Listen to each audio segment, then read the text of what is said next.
Hi, mga mahalang ating topic ngayon na tinatanong ni Larry. At tanong niya ay, na-EL ka ba kapag halimbawa nakita mo na malaki ang T ng iyong kasama?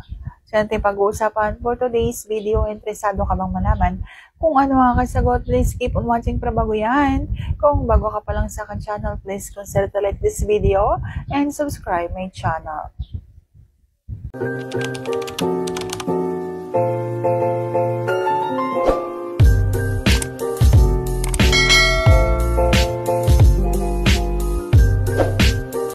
So, na-EL nga ba ako kapag halimbawang nakita kong ganito?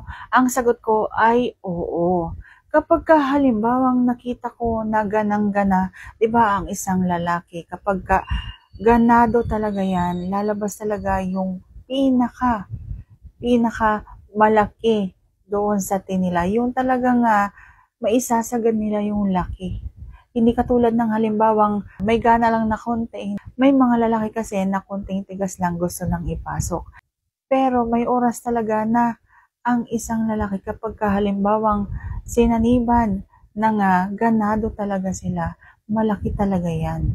At naglalabasan din yung ugat. Yun. So masarap po yun, lalo na kung dahan-dahan ipapasok doon sa bulaklak.